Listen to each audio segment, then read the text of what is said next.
edition of your live electronic music tutorials. If you guys watch other of my tutorials, you know I'm making music in real time for quite some time. I make music, I made a lot of tracks, and this particular track that we're going to talk about today is Mikas Nemesis. This is a track that I started literally in January 2020. I made the first episode, it's actually episode 50. And then I went into another episode and actually mixed the track, and much later on I actually finished the track in December of 2021, and it's gonna be released, guys, in April 29, Beatport exclusive, which is the day I'm releasing this video, so you have to check out the track, guys, Mikas Nemesis. But what we're gonna talk about today is the whole process. I think a lot of people don't understand that music is great, it's amazing, you can make the best track, but if you have a thought process behind it, if there's really a structure, if you really know where you're going and you have a direction, it's really gonna help you move forward. So I want to explain to you guys what I did for this release, so you guys understand that, you know, some big releases, there's a lot of work being done, and all the work that you do before the release and during the release, like the release week, the release month, the promotion, will all yield a lot of results. Like I said, music is extremely important, however the promotion is also extremely important. I will start by naming the track. The name of this track is Nemesis. You know what is Nemesis? Arch Nemesis, like, you know, your enemy. For me, Nemesis is a Greek god. It's like the symbol of revenge, you know, because it's the god of revenge, of war a little bit. It's a bit of war with myself. Either I'm gonna release music, I'm not gonna release music, I'm not certain. Is it good enough? You know, it's like a story that I have with myself, and I said, okay, I will release music again, I will relaunch my label, I will really do something, and I really want something special, so I name it Nemesis. And the cover, of course, is extremely important. The cover that I choose for that is a volcano, is something that is dormant, that is getting ready to explode, which is the concept for this release of the rebirth of my music career and the rebirth of my record label. As you know, I run WeMakeDanceMusic.com, and it's a lot of work, so I didn't really have time to dedicate to music. Now I decided to split myself a little bit, because after 10 years of running a website 7 days a week, I want to do something else. Anyway, guys, let's continue. So basically, this EP, 3-song, the original mix, which is more techno-y, kind of like the new mix that I've done, which I call Future Melodic, which is a lot more like melodic techno, much more driven. And of course I did the mix, like, you know, in an actual fashion with all the knowledge that I accumulated, so it's a lot cleaner, it has a different vibe, it's punchier. I really worked the element. And an EP is great if you had another track. Why? Because maybe the main track doesn't cater to everyone. Maybe the people will discover the EP through that second track. The second track is Addictive, which I actually released before. However, I didn't have such a great studio to mix it in, so I kind of remixed it, made it like really chunky, put the drum really in the right place, and I made it made it onto the EP. It's hard to say if it's melodic techno or if it is really techno. It's quite raw, but if you know me, there's a lot of kind of ambiances. There's a big groove, there's big drums and stuff, and it's very interesting. So this make the EP is 3 tracks, and you know, it's important in an EP that you bring something, you bring an experience. There is a theme, you know, there is something. An EP is 3 tracks, and it's more than a single. If it's a single, okay, you're able to make a single song, make 3 versions and remixes, it's a thing. But an EP for me is so much richer. If you didn't know, guys, EP means extended play. There's LP, long play, EP, extended play. That means it need to have a certain amount of songs or a certain amount of time that the song will play. This come actually from vinyl from back in the days. You know, the vinyl, they either were 45, 33 RPM, and they could put more or less songs into the record, which is what records are about. So guys, another very important thing I want to talk about, so you guys understand, you know, the release process, is promotion. So basically, if you make music and maybe you want to put it with DistroKid or another symphonic distribution, and you know, other distributors that are there's plenty now. You can do SoundCloud distribution and everything. It's great. However, if you just release a track, don't expect people to find it, because every day there was a stat. I think there was something like 22,000 songs released, or EP even released every day. So imagine you're one of those 22,000. How people gonna get to find your music? They won't. It's simply they won't. So any music that is not promoted doesn't really exist. It will only exist for the people that is promoted to. One of the best way to promote is you pitch it to Beatport. So if you have something, maybe you've done music before, you had successes, you have a plan, you have a business plan maybe, because yes, it is business, it is music business, and you better have a plan if you want to go somewhere with this. So basically, pitch it to Beatport. How you pitch to Beatport is you go to your distributor, if you have one that is open to pitching to Beatport, that is, and then you submit a one sheet. A one sheet is kind of like a little bit of a CV of your song. So your song, maybe you send it to, let's say it's a techno song, send it to Jeff Mills, he actually played it on his radio show.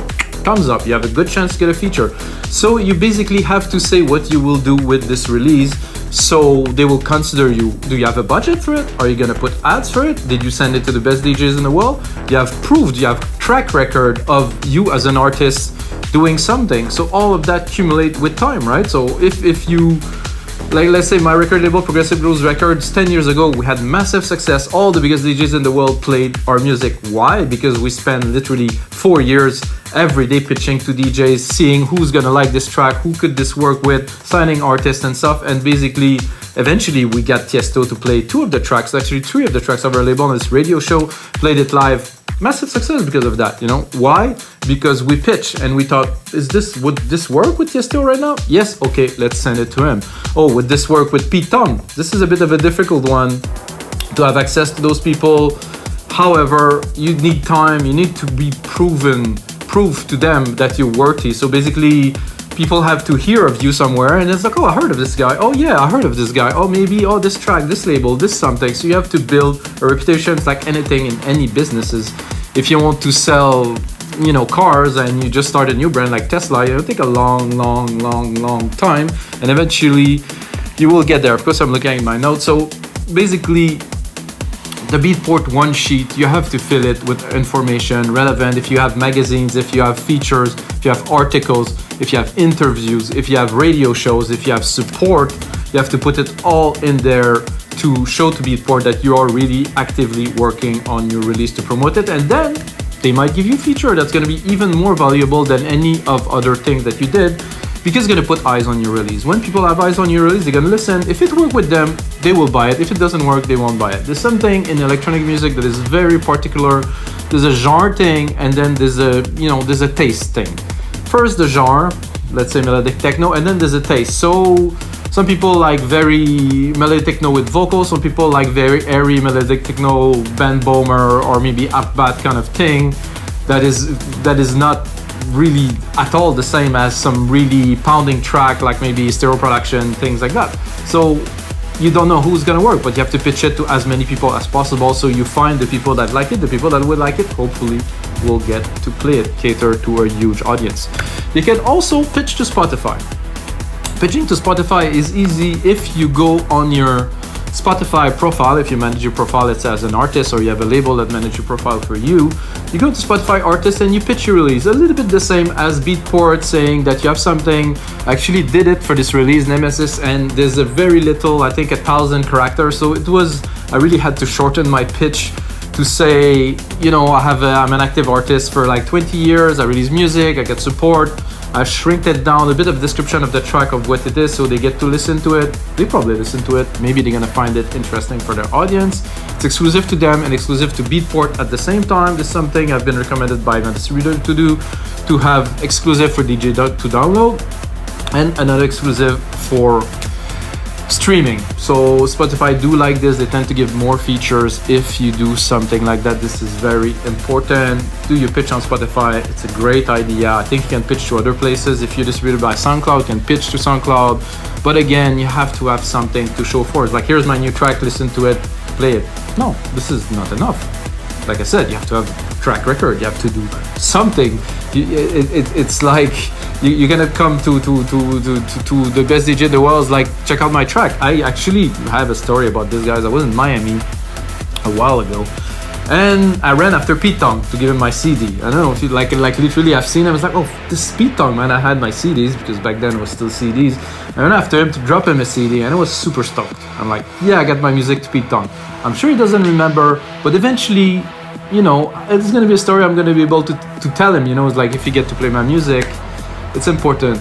Another pitch that is very important: if you live in England, you might be luckier. If you live in another country, it's a little bit more difficult. BBC Introduce. So you go on the BBC, do BBC Introduce, you can upload your music to the BBC, and then they will listen to it, and if it's a fit, or if they feel it's something that some of their DJ could play, they will play it, and they will let you know if they play it, which is great, because other stations do not let go, but BBC is well organized.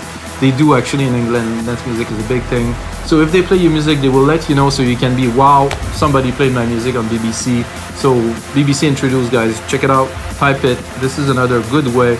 And I would say locally to your radio station, if you have community radio, if you have in Canada, we have CBC, we have Radio Canada. There's places like that where you can upload your music, submit it to their catalog, so they might eventually play it. Of course, there's community radios, places like this. If you have friends that have shows and things like that, it's a good way to pitch. And finally, for promotion, guys, pitching to DJs. This is the holy grail of what we do. This is why I ran after Pete Tong. This is why I personally hired promotion agencies everywhere in England, in Canada, in the US to promote radio. Some would say we put your music on the radio.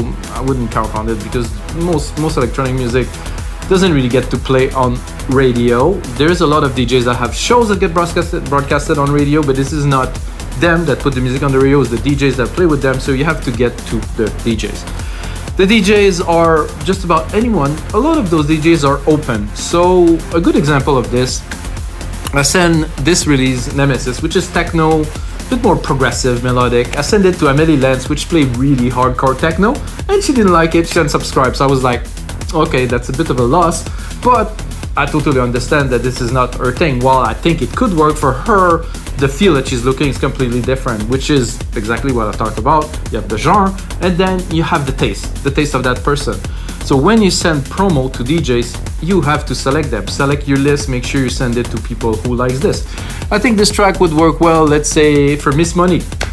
Gonna send it to her, gonna send it to people, build a list, try to find those people, research them, message them on Twitter, Facebook, Instagram, try to find the right people to send the music. This is key, and this has always been key. It might take you 3 months, 6 months, it might take you a year before you get through to a DJ with a track that works. But if this DJ is influential, Nora and Pure, Miss Monica, I say woman, it could be Pete Tong, it could be Sasha, it could be John Digweed, like the name now, like, you know, Afrojack and things like that. But if you get through to those people, and then you have your chance, it's gonna shine. You're gonna be able to tell everyone that your track got played on this radio show, and then you're gonna gain credibility. And with this credibility, you'll be able to build.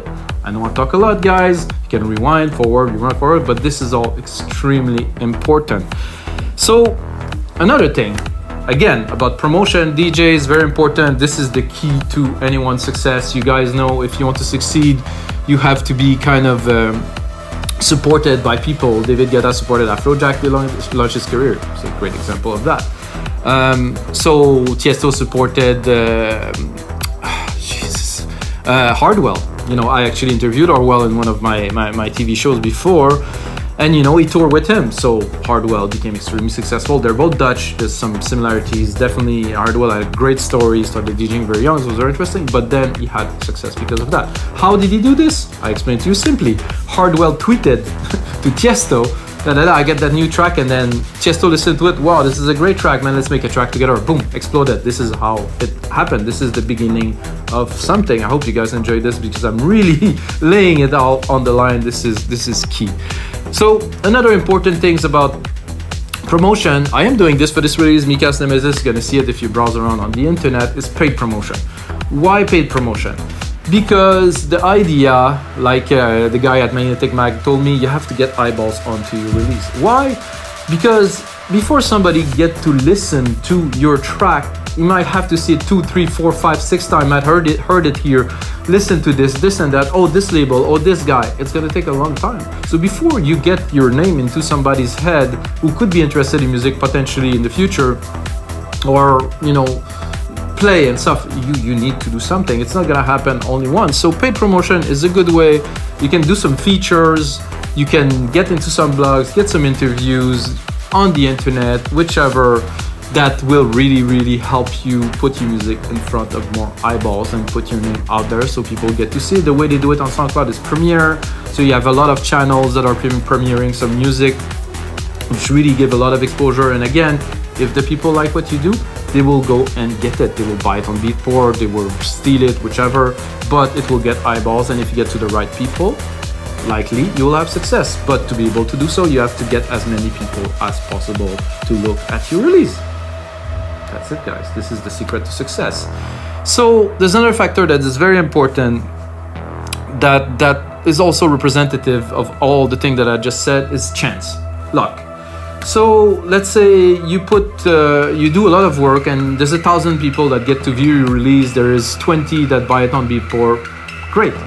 So how many you think you will need to have the chance to put it on, let's say, in front of Afrojack eyes, or in front of somebody who will like maybe my track, maybe a big techno DJ, Anna, maybe probably would play, let's say, Addictive. I feel she could play that. It's a bit more progressive, but main room techno and peak time techno is becoming more progressive, more synthy. So I think it could work. It's a heavy track. So let's say if I reach 100,000 people with my promo, it's featured on Beatport, it's featured in Magnetic Magazine, featured here, featured there, and then they're like, oh wow, okay, like somebody see it, Anna sees it's like, oh, I actually got this promo, I didn't even open it. Then she get to open it, she get to play it. Why?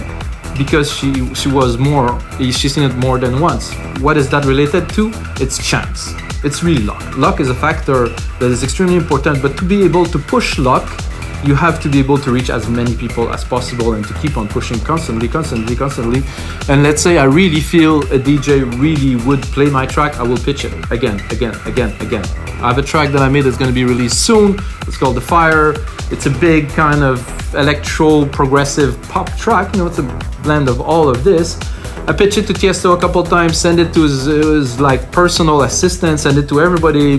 Didn't get to play it, so I guess it's not what he feel is his sound right now, but I tried, maybe later on, if it become more of a hit, maybe he will play it, but I tried, so basically I put all the chances on my side, I retried. So that's it, guys. Now we're gonna get onto the making of this track. I really compiled the best moments, so you can go from the start to the mixing to the finish, and then you can hear the track. And of course, the track that's been playing all along here is this track, Mikas, Nemesis.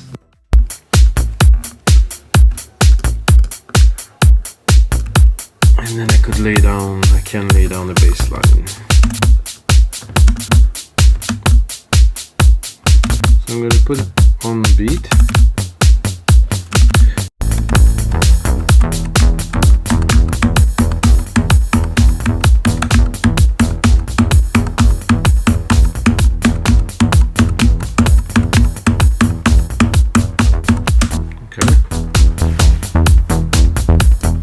Synth is so good. Oh yeah. Bit of noise.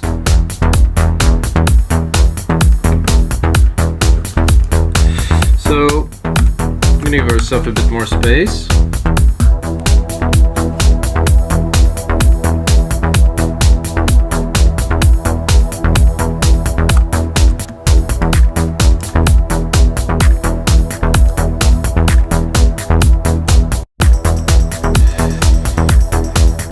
Then here I'm looking for some keys. This is beautiful.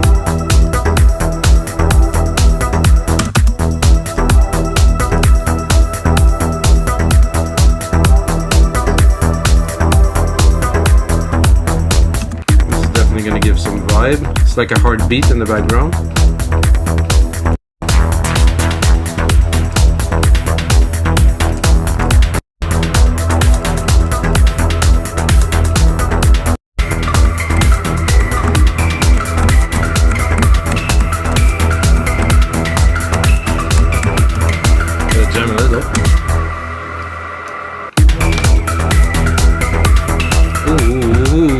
Wait, I really heard something that was worthy of some insertion in this track there.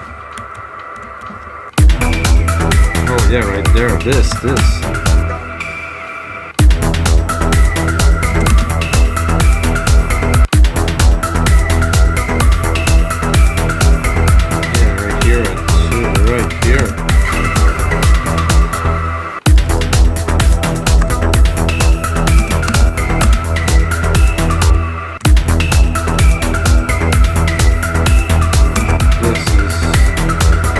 Majestic.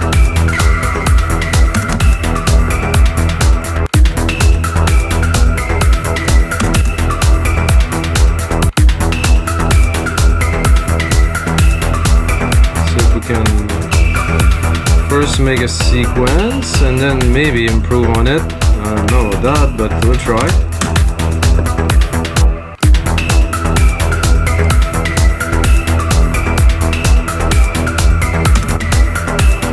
Let's try to quantize it.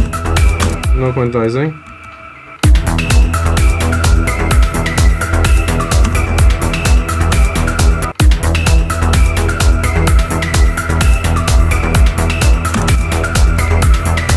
Then they fit the mood of the track at this point.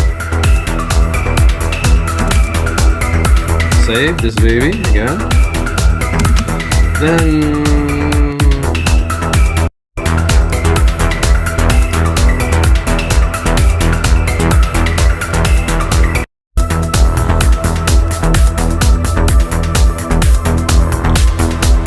so that's the build up, and then in the main part I did this riff with those blocks. Super trippy.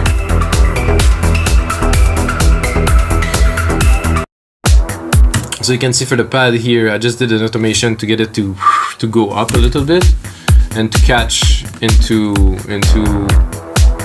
what I think is, no, this is just a reverb, yeah. Little tambourine. I think that worked. So I sidechained the reverb, send effects. I have a feeling that this I will keep. I don't think it's sidechain. Yeah, it is sidechain, but need a bit more love. Faster release. I want it to hit. Work on the gain a little.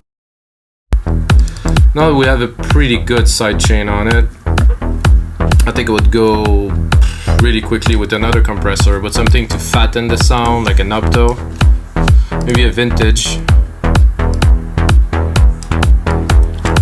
So the role of a compressor is really to contain, you know, compression is to make something that was 4 into 1. So let's say the bandwidth of the frequency is narrower, but somehow you have more chunks, it's more contained, while the bass lines seem to be very kind of big in the mix. If you compress it, you're going to be able to contain it directly where you want it to be, which is what I think we've done here. I don't know about you guys, but when I make a track at first, I tend to have the pots, I mean, if you want the mixer, everything too high, and then as I'm mixing, I tend to pull back a lot of the elements, so that really works.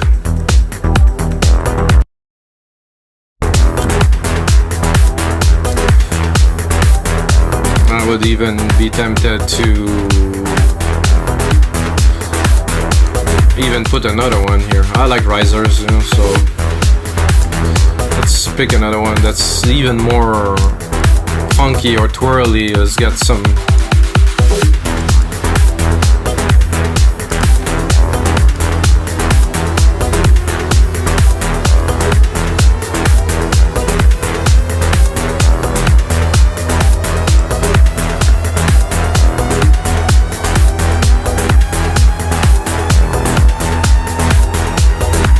to the sky.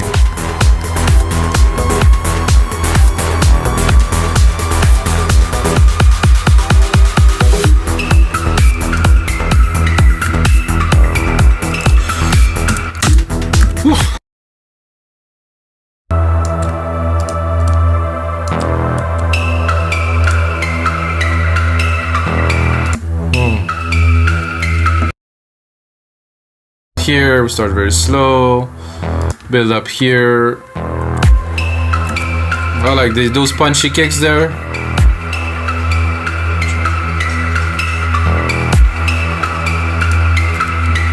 I'd even break them a little bit higher, those.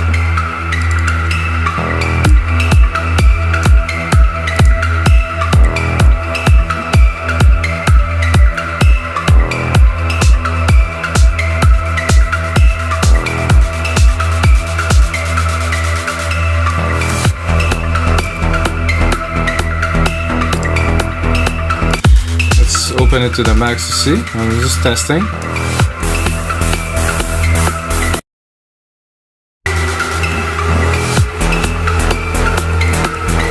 So now I'm gonna go. This is a bit rough, but it's there.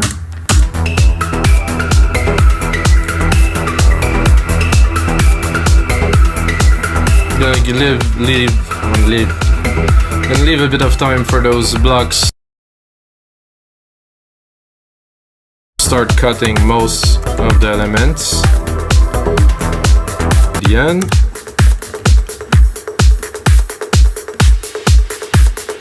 That either, because that would mess up a little bit the mix.